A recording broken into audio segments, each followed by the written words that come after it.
بسم اللہ الرحمن الرحیم قال رسول اللہ صلی اللہ علیہ وآلہ وسلم طلب العلم فریضۃ علی کل مسلم او کما قال علیہ الصلاۃ والسلام۔ علم کا راستہ جنت کا راستہ ہے۔ کثیر بن قیس رحمہ اللہ فرماتے ہیں کہ میں دمشق کی جامع مسجد میں سیدنا حضرت ابو درداء رضی اللہ تعالیٰ عنہ کے پاس بیٹھا تھا۔ ایک شخص آیا، اس نے آ کر حضرت سیدنا ابو درداء رضی اللہ تعالیٰ عنہ سے فرمایا کہ میں مدینۃ الرسول صلی اللہ علیہ وآلہ وسلم سے آپ کے پاس ایک حدیث کے لیے آیا ہوں جس کو آپ بیان کرتے ہیں۔ میرا مقصد صرف اور صرف یہاں آنے کا اس حدیث کی تحقیق ہے کہ جس کو آپ بیان کر رہے ہیں۔ تو حضرت ابو درداء رضی اللہ تعالیٰ نے فرمایا کہ بے شک کہ میں نے رسول اللہ صلی اللہ علیہ وآلہ وسلم کو فرماتے ہوئے سنا، جو شخص کسی راستے میں اصول علم کی خاطر چلا ہو تو اللہ تعالیٰ اس کے لیے جنت کے راہوں میں سے ایک راہ پر چلائے گا، اور بے شک فرشتے طالب علم کی رضامندی کے لیے اپنے پر بچھاتے ہیں، اور صاحب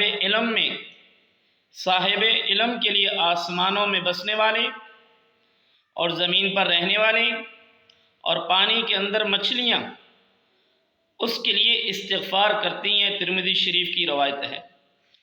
آپ دیکھیں کہ کسی ایک ایسی جگہ جانے کا اتفاق ہو جہاں راستے میں ریڈ کا ریپ بچھا ہوا ہو، اس پر چلنے میں دل کی کیا کیفیت پیدا ہوتی ہے اور چلنے میں کیا کیفیت بدل جاتی ہے، اور آپ کو بہت اچھا لگے گا۔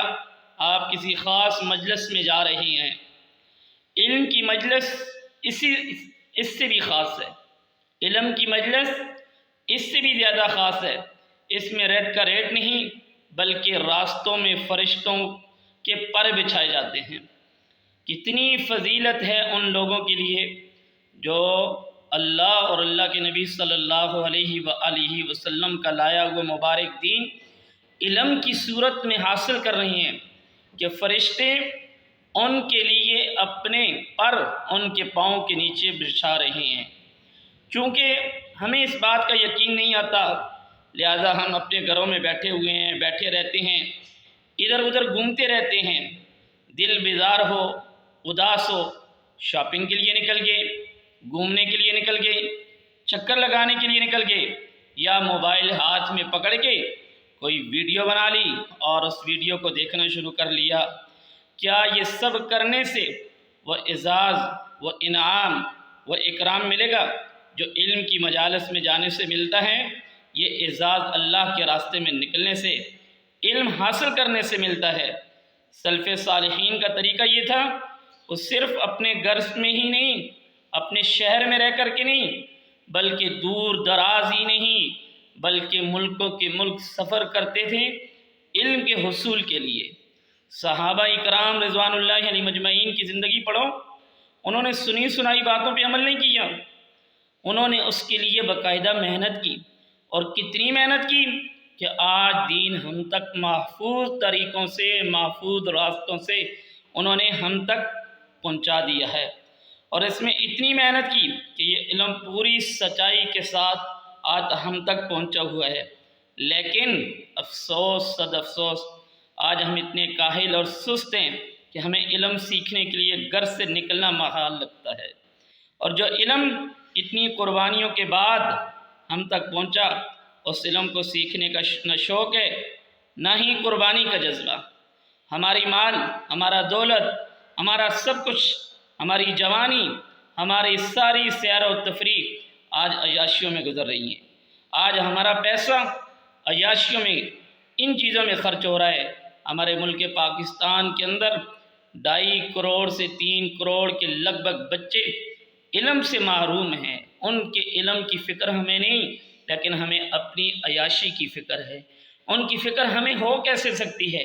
آج کے دور کے اندر ہر آدمی نفسی کے عالم میں پڑا ہوا ہے، اس کو کیسے فکر ہو سکتی ہے؟ میرے محترم دوستو، علم ان خزانوں سے ہمیں کیسے ملے گا؟ علم ایک خزانہ ہے، اس کی ہمیں کیسے ملے گا؟ جب ہم علم کی مجالس میں جائیں گے، جب ہم علم حاصل کرنے جائیں گے، یہ علم پھر ہمیں ملے گا، اس کے بغیر نہیں ہوگا۔ اللہ تعالیٰ کی رضا اور خوشنودی حاصل ہوتی ہے، کس طرح ہوگی؟ جب انسان علم کے راستے میں نکل کر علم حاصل کرے گا۔ اللہ سے دعا ہے کہ اللہ تبارک و تعالیٰ کی ذات ہمیں علم نافع نصیب فرمائے، اور اللہ تبارک و تعالیٰ کی ذات ہمیں موت تک علم حاصل کرنے کی اور اس کو آگے پھیلانے کی توفیق عطا فرمائے۔ اللہم وفقنا لما تحب و ترضى من القول والعمل